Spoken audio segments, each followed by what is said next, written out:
Bonjour Caroline.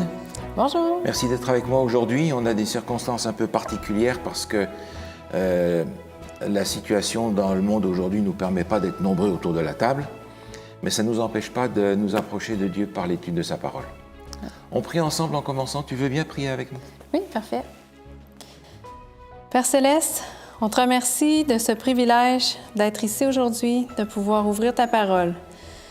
On a besoin de ton Saint-Esprit. On implore ta direction dans cette étude, que tu sois notre guide, et on t'en prie au nom de Jésus. Amen. Amen. Merci bien. On va reprendre notre étude.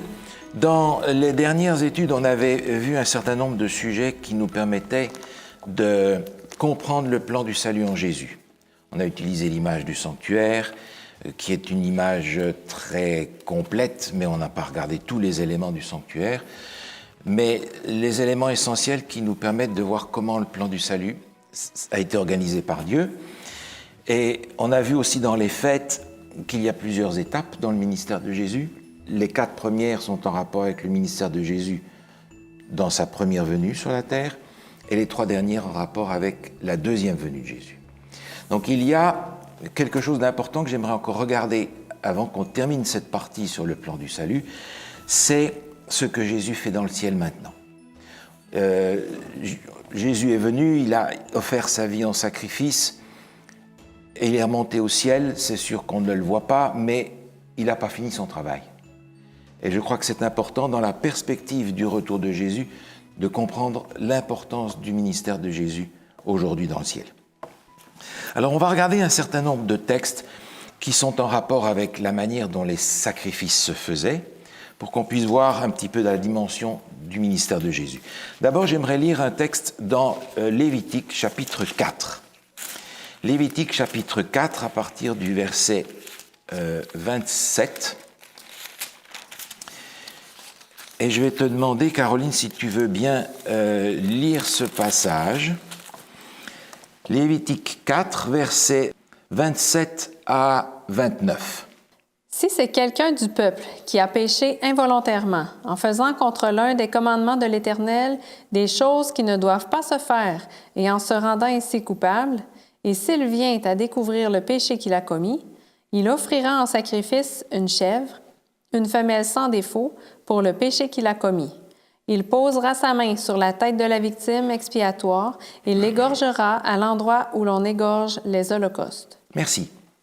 Alors, on a ici l'exemple d'un sacrifice qui est offert par un individu qui a reconnu son péché, qui vient au temple, qui apporte un animal. Et on voit ici cet homme qui impose les mains à son animal. Et on a là une image très forte de cette notion de substitution. C'est l'homme qui a péché, mais c'est qui va mourir? C'est l'animal. C'est l'innocent. C'est l'innocent. Et ce geste-là exprime ce transfert du péché de l'homme sur l'innocent qui, lui, va mourir.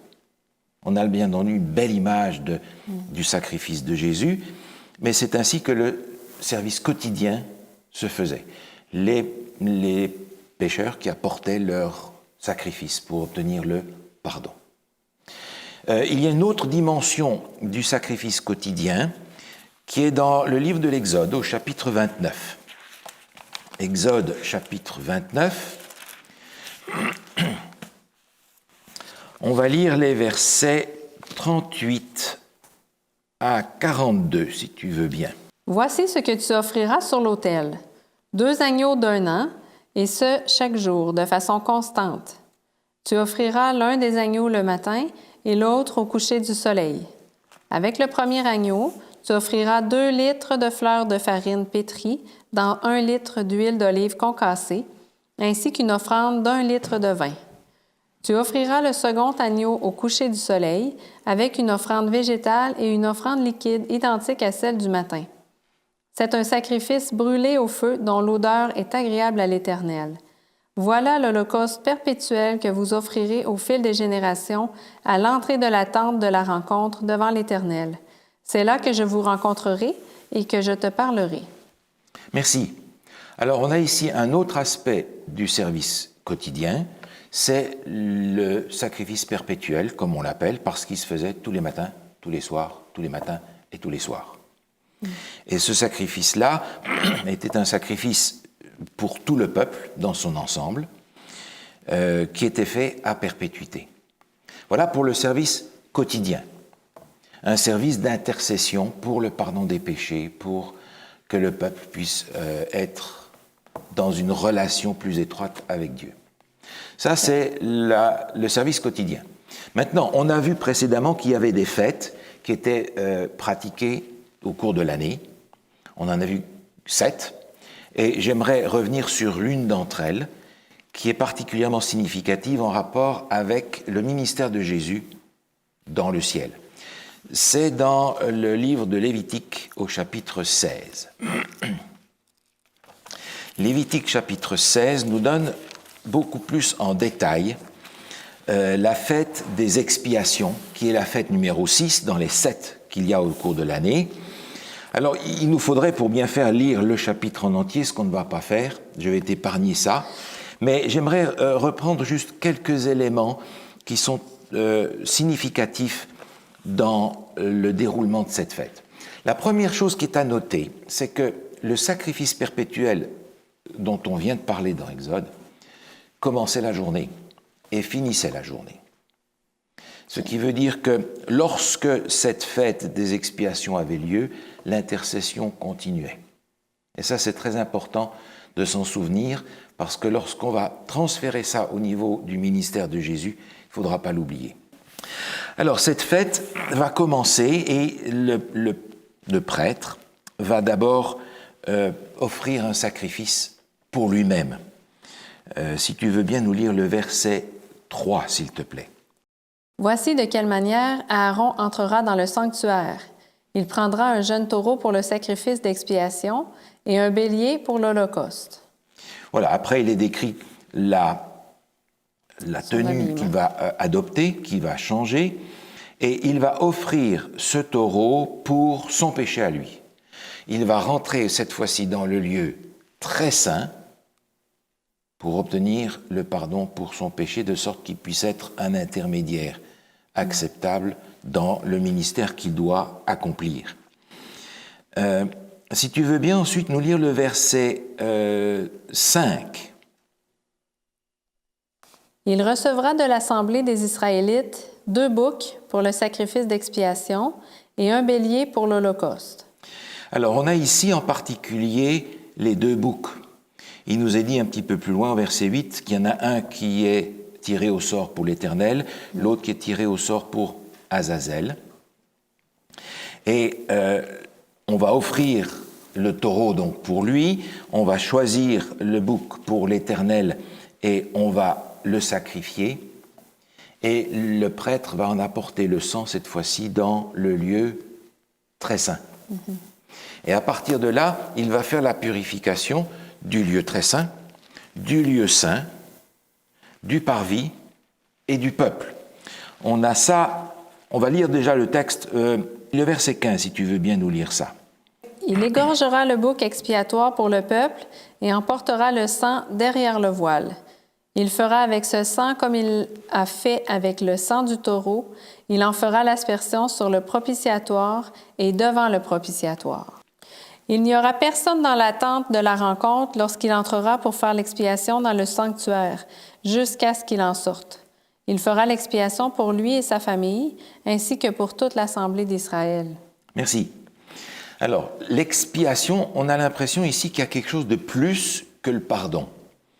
Et le mot expiation contient quelque chose d'un petit peu plus fort. Il n'y a pas seulement le pardon, il y a dans l'expiation l'idée d'éliminer la cause du mal. Et on la retrouve dans la fête des expiations parce que, après le sacrifice pour la purification du lieu très saint, du lieu saint, du parvis et du peuple, on va imposer les mains au bouc qui reste, transférer sur lui tous les péchés qui ont été pardonnés, et c'est ce bouc-là qui va être envoyé dans le désert pour y mourir.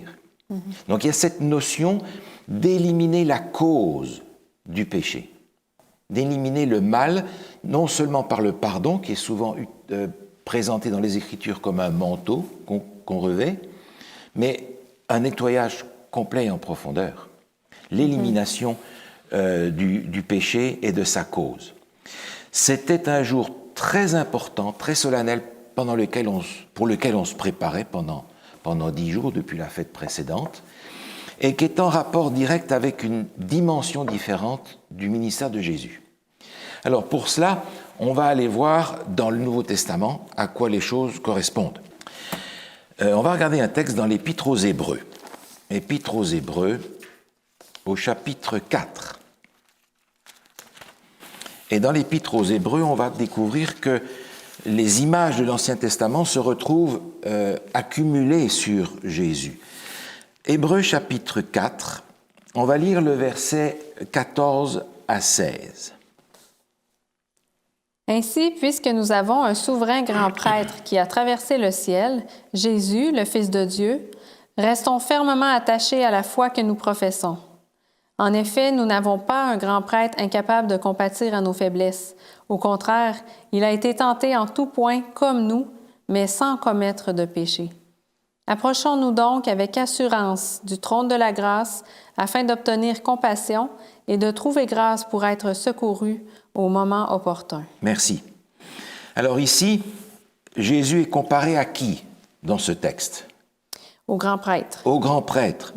Et il a une particularité qui rend le ministère de Jésus tout à fait efficace.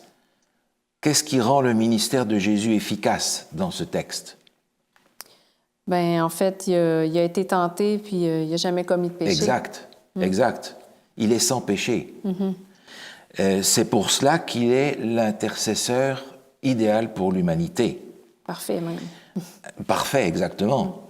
Alors, Jésus est dans ce rôle du sacrificateur. Et ça correspond à la réalité parce que le prêtre qui rentre dans le temple, jusque dans le lieu très saint, il s'approche de Dieu représentant le peuple. Mais quand il sort de cette rencontre avec Dieu représentant Dieu auprès du peuple. Et c'est exactement ce que Jésus fait pour nous. Il tient Dieu dans une main, l'humanité dans l'autre, et c'est lui qui est l'agent de la réconciliation, comme on le voit dans le Nouveau Testament. Mais ce n'est pas suffisant parce qu'il y a une autre image qui vient en rapport avec ça dans Hébreux au chapitre 9. Hébreux chapitre 9, et je vais te demander de lire les versets 11 à 14. Quant à Christ, il est venu comme grand prêtre des biens à venir.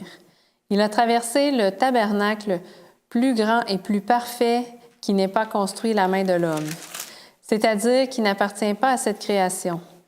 Et il est entré une fois pour toutes dans le lieu très saint, non pas avec le sang des boucs et de jeunes taureaux, mais avec son propre sang. Il nous a ainsi obtenu un rachat éternel. En effet, le sang des boucs et des taureaux, ainsi que la cendre d'une vache, dont on asperge ceux qui sont souillés, les rendent saints en leur procurant une pureté rituelle. Si tel est le cas, le sang de Christ, qui s'est offert lui-même à Dieu par l'Esprit éternel comme une victime sans défaut, purifiera d'autant plus votre conscience des œuvres mortes, afin que vous serviez le Dieu vivant. Alors, il y a une petite note que j'aimerais faire à propos du verset 12, où il est dit dans ta version comme dans la mienne, il est entré une fois pour toutes dans le lieu très saint. Le texte ne dit pas exactement le lieu très saint, mais il dit dans les lieux saints, d'une façon globale par rapport au sanctuaire. Alors, dans ce passage que nous avons ici, Jésus est comparé à qui? On n'a pas une comparaison avec Jésus le grand prêtre, mais avec Jésus... Le sacrifice. Jésus le sacrifice. Il est la victime. Alors il est non seulement celui qui représente le peuple, qui va vers Dieu et qui s'en va de vers Dieu vers le peuple, mais il est aussi le sacrifice pour obtenir le pardon. Donc les deux fonctions sont ici remplies par Jésus dans le ministère qu'il accomplit maintenant dans le ciel depuis son ascension. Il a un rôle extrêmement important et on va le lire d'ailleurs dans l'épître de Paul à Timothée. Épître de Paul à Timothée, la première épître de Paul à Timothée au chapitre 2 et au verset 5. si tu veux bien lire ça, verset 5. Oui, en effet, il y a un seul Dieu, et il y a aussi un seul médiateur entre Dieu et les hommes, un homme, Jésus-Christ. Merci. Le texte qui continue nous explique qu'il peut remplir cette fonction-là parce qu'il s'est donné comme sacrifice. Donc, combien de médiateurs? Un. On ne peut pas aller en chercher ailleurs, parce qu'il est le seul à remplir les conditions pour pouvoir accomplir ce ministère-là. Aucun homme, aucune femme, aucun ange, aucun être humain, si saint qu'il puisse être, ne peut remplir cette fonction-là. Un seul médiateur. Par conséquent, lorsqu'on prie, on n'a pas de choix. On ne peut prier Dieu que par le seul intermédiaire qu'on a, et c'est en partie le sens de cette expression qu'on utilise dans nos prières. Au nom de Jésus. Au nom de Jésus, n'est-ce pas? Parce qu'on n'a pas cette capacité de venir, nous, pécheurs, à Dieu directement. Il est le seul intermédiaire.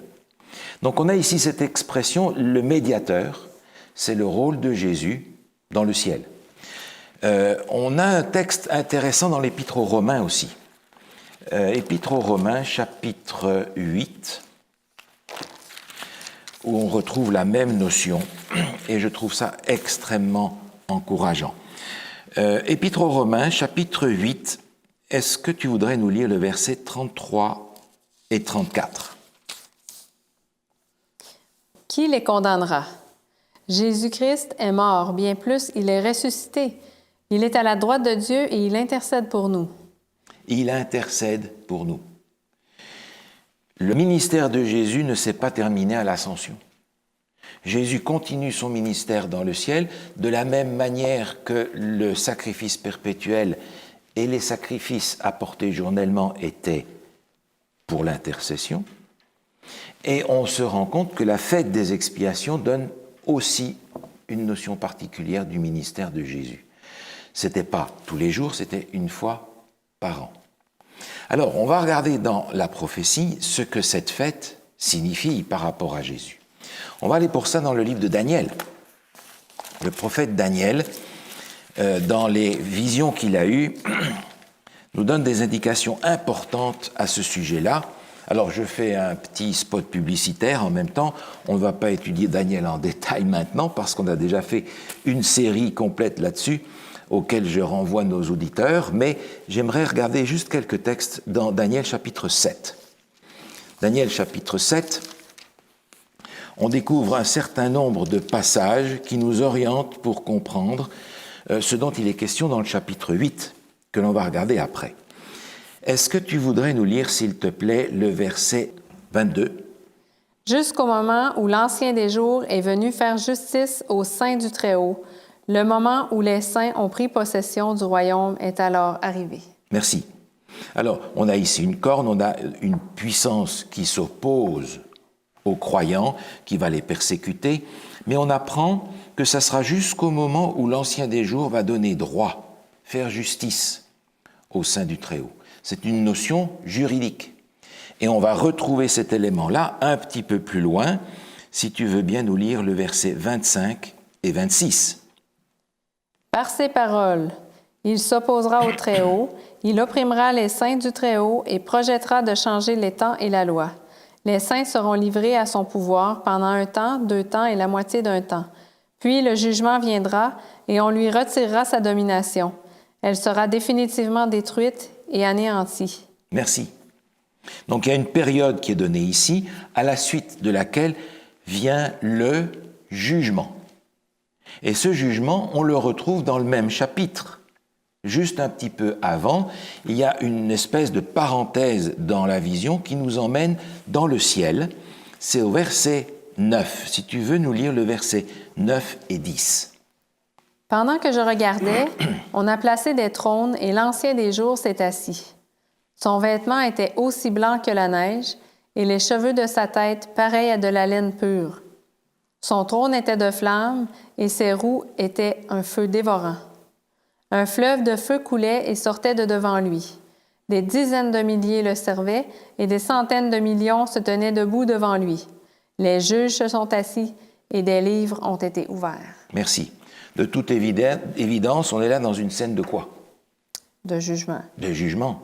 On l'a vu déjà 2 fois précédemment dans la vision, et ici on voit le jugement qui se développe justement. L'Ancien des jours, il s'assied sur son trône, les juges s'asseyent, les livres sont ouverts, jugement. On va le voir encore un peu plus loin, mais là il va falloir lire le texte comme il faut. Je vais te laisser lire le verset 13, si tu veux bien. Pendant que je regardais dans mes visions nocturnes, quelqu'un qui ressemblait à un fils de l'homme est venu avec les nuées du ciel. Il s'est avancé vers l'Ancien des jours et on l'a fait approcher de lui. Si on lit la moitié de ce texte-là, on a l'impression qu'on a affaire au retour de Jésus. Je regardais pendant mes visions nocturnes et voici sur les nuées du ciel arriva quelqu'un de semblable à un fils de l'homme. Si on s'arrête là, on dit « Ah, mais ça c'est le retour de Jésus ». Mais le texte continue. Il s'est approché vers l'Ancien des jours. Donc Jésus, dans le ciel, va s'approcher de Dieu, du Père, pour quelque chose de particulier. Il y a là un changement de fonction. Mais on apprend ce qui va arriver dans cet événement-là. Alors que Jésus s'approche de l'Ancien des jours, qu'est-ce qui va arriver, verset 14 ? On lui a donné la domination, la gloire et le règne, et tous les peuples, les nations et les hommes de toute langue l'ont servi. Sa domination est une domination éternelle qui ne cessera pas, et son royaume ne sera jamais détruit. Merci. Ces expressions-là nous rappellent ce qu'on avait déjà lu dans Daniel chapitre 2, en rapport avec la pierre qui devient le royaume éternel de Dieu. Et on comprend qu'après cette entrevue avec Dieu, il reçoit son règne.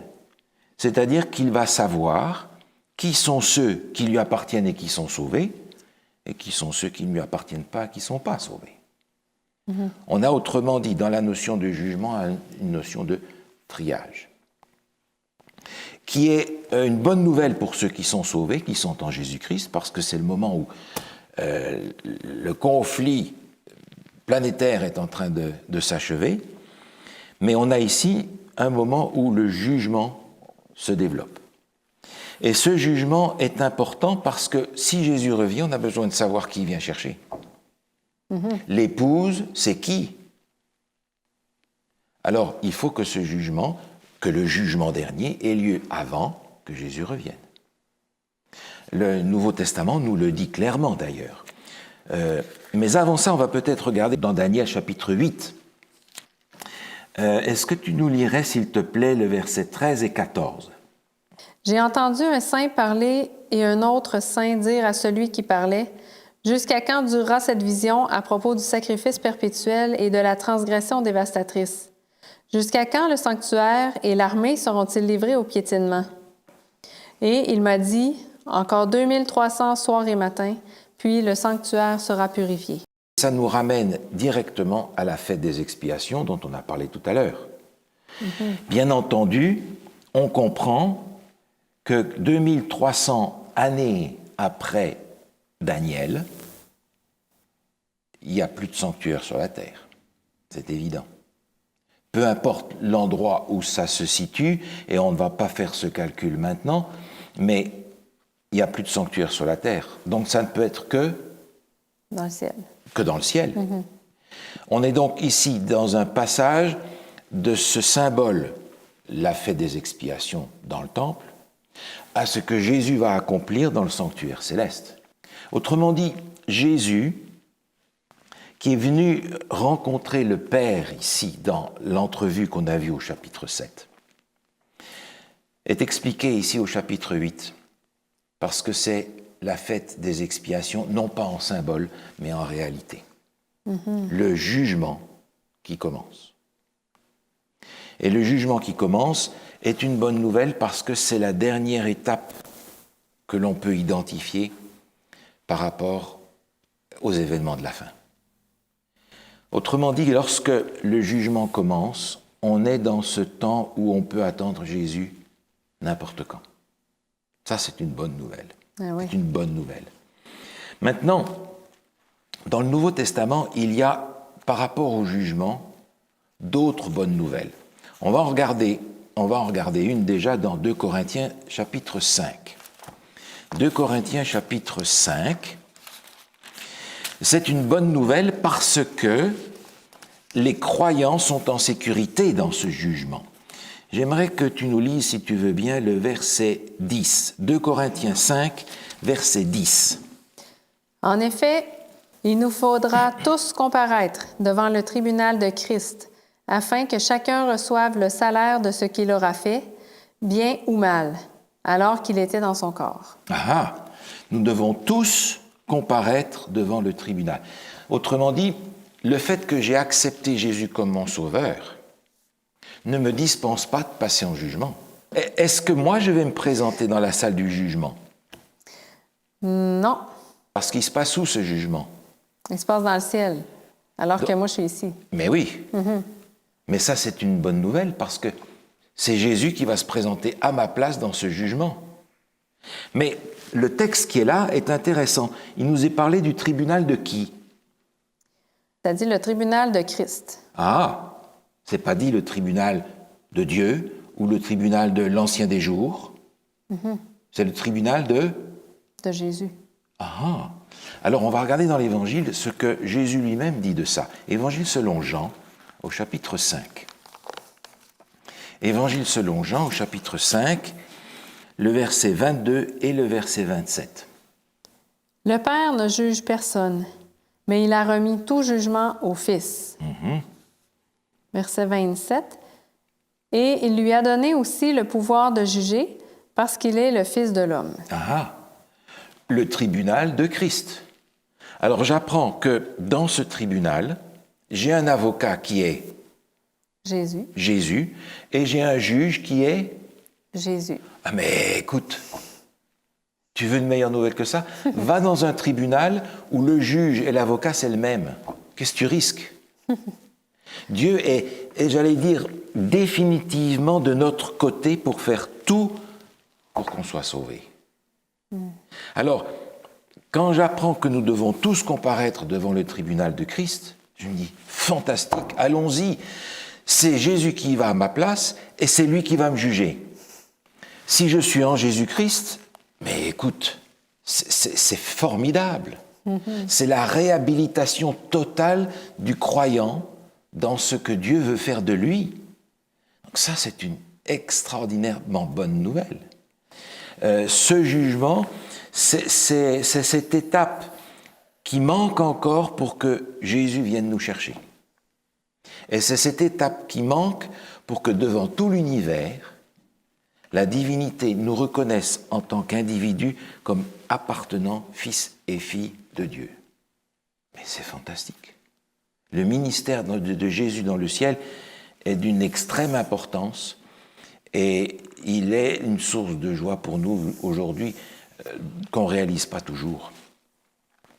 On va regarder de nouveau un texte dans l'Épître aux Hébreux. Épître aux Hébreux, chapitre 10, 19 à 21. Ainsi, frères et sœurs, nous avons par le sang de Jésus l'assurance d'un libre accès au sanctuaire. Cette route nouvelle et vivante, il l'a inaugurée pour nous au travers du voile, c'est-à-dire de son propre corps. De plus, nous avons un souverain prêtre établi sur la maison de Dieu. Merci. Nous avons une entrée libre dans le sanctuaire céleste par le moyen de Jésus. Ça, c'est une grâce dont on ne prend pas conscience parce que je ne peux pas accéder à Dieu. Je suis pécheur, il est parfait en sainteté. Mais Jésus qui me représente, parce que je l'ai accepté comme mon sauveur personnel, se présente devant Dieu dans le sanctuaire céleste pour intercéder et pour juger. Nous avons une voie qui s'est ouverte, une entrée libre. En conséquence, verset 22, « Approchons-nous donc avec un cœur sincère, une foi inébranlable, le cœur purifié d'une mauvaise conscience et le corps lavé d'une eau pure. » Voilà. À cause de ça, écoutez, réjouissons-nous tous, approchons-nous avec un cœur sincère, plénitude de la foi et l'assurance que ce que Jésus a promis de faire pour nous, il va le faire. Ça, c'est une bonne nouvelle encore. Qu'encore une bonne nouvelle, nous avons un accès auprès de Dieu par Jésus. Et ce texte, évidemment, auquel j'ai fait référence tout à l'heure, on va le lire dans 1 Jean, chapitre 2.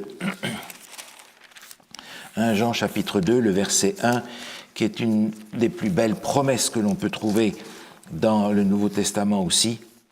1 Jean, chapitre 2, verset 1. « Mes petits enfants, je vous écris cela afin que vous ne péchiez pas. Mais si quelqu'un a péché, nous avons un défenseur auprès du Père, Jésus-Christ le juste. » Merci. Nous avons un défenseur auprès du Père, un avocat dans ma version. Quelqu'un, le texte dit littéralement quelqu'un qui est à côté de moi pour prendre ma défense. Dieu nous dit, écoutez, je sais que vous êtes des pécheurs, je voudrais que vous ne péchiez pas, mais si quelqu'un a péché, il y a une solution. Il y a une solution, cette solution, elle est en Jésus. Le seul médiateur, le seul avocat qu'on puisse avoir. Et j'aimerais qu'on termine avec un texte qui est dans l'épître de Paul aux Colossiens et qui nous explique peut-être un petit peu plus comment nous sommes représentés par Jésus. C'est un texte qu'on a déjà vu lorsqu'on a parlé des deux Adams, mais on va le relire. Colossiens chapitre 3, on va lire d'abord le verset 1. Colossiens 3, 1. « Si donc vous êtes ressuscités avec Christ, recherchez les choses d'en haut, où Christ est assis à la droite de Dieu. » Merci. Alors ici, dans le verset 1, il est question de ceux qui sont ressuscités avec Christ. Il nous est dit, cherchez les choses d'en haut. Mais ceux qui sont ressuscités avec Christ, c'est qui? À qui est-ce que l'apôtre Paul s'adresse dans ce texte? Oui, son Église. Son Église, exactement. Ceux qui, par le baptême, ont accepté Jésus comme leur sauveur. Alors, qu'est-ce qu'il va dire de ces gens-là? On va le lire dans le verset 2 et 3. « Attachez-vous aux réalités d'en haut et non à celles qui sont sur la terre. En effet, vous avez connu la mort et votre vie est cachée avec Christ en Dieu. » Verset 4. « Quand Christ, notre vie, apparaîtra, alors vous apparaîtrez aussi avec lui dans la gloire. » Merci. Le verset 3 ici nous dit quelque chose d'important. « Car vous êtes morts. » Et ça me dérange, parce que si j'ai accepté Jésus comme mon sauveur, que j'ai été baptisé et que j'ai été ressuscité avec Christ, je devrais pouvoir être vivant. N'est-ce pas? Ouais. Et il me dit, vous êtes morts. Mais, il continue en disant, votre vie, c'est le verset 3. Votre vie est cachée avec Christ en Dieu. Elle est cachée avec Christ en Dieu. C'est vrai que je n'ai pas encore la vie éternelle, dans le sens littéral du terme. Mais en Jésus, je suis caché devant Dieu. Jésus est là, immense, et moi je suis tout petit derrière. C'est lui qui prend ma défense. Autrement dit, Jésus qui représente toute l'humanité va représenter devant Dieu tous ceux qui ont accepté qu'il soit leur avocat dont on a parlé il y a un instant. Et par ce moyen-là, nous sommes cachés devant Dieu en Jésus-Christ. Mais ça, c'est extraordinaire. Je n'ai pas besoin de me soucier de ce qui se passe au ciel dans le jugement. Je n'ai pas besoin de m'occuper de ce que Jésus fait. Il est là pour prendre notre défense. Il est notre défenseur. Et par conséquent, ma place dans le royaume des cieux est assurée par le seul qui est capable de l'assurer, c'est Jésus-Christ, qui a donné sa vie pour moi et qui maintenant intercède encore pour moi et s'arrange pour que, quand il revienne, je sois là aussi avec lui. Alors le ministère de Jésus dans le ciel aujourd'hui, c'est pas seulement une intercession qui continue comme l'intercession quotidienne dans le sanctuaire, mais c'est aussi le jugement, l'expiation. Parce que lorsque Jésus reviendra, il ne veut pas simplement pardonner les péchés, il veut éliminer le mal avec sa cause. Et il voudrait éliminer le mal aussi en moi en préparation pour ce moment-là. Donc je crois que nous pouvons remercier le Seigneur de ce que Jésus est venu et de ce qu'il continue son ministère dans le ciel. C'est un ministère d'une extrême importance pour chacun d'entre nous. Et vraiment, je prie que nous puissions réaliser à quel point le ministère de Jésus dans le ciel est une préparation pour chacun d'entre nous. On va prier ensemble, si tu veux bien. OK. Notre Dieu, notre Père, nous voulons non seulement te louer, te remercier pour le sacrifice immense que Jésus a réalisé en venant comme enfant sur cette terre, en donnant sa vie sur la croix, mais nous voulons te remercier de ce que Jésus continue son ministère pour moi, pour chacun d'entre nous, maintenant, dans le ciel, en préparation pour son retour. Et nous voulons, Seigneur, nous préparer pour ce retour. Et nous te remercions de ce que Jésus nous prépare pour nous prendre avec lui lorsqu'il reviendra. Seigneur, nous avons parfois complètement oublié que Jésus est actif dans le ciel pour chacun de ceux qui l'ont accepté par la foi comme leur sauveur. Mais nous nous remettons entièrement entre ses mains pour qu'il accomplisse ses promesses envers nous et que nous puissions l'attendre avec joie le jour où il reviendra. Accorde-nous, Seigneur, ces grâces, nous t'en supplions au nom de Jésus, notre divin Sauveur. Amen. Amen.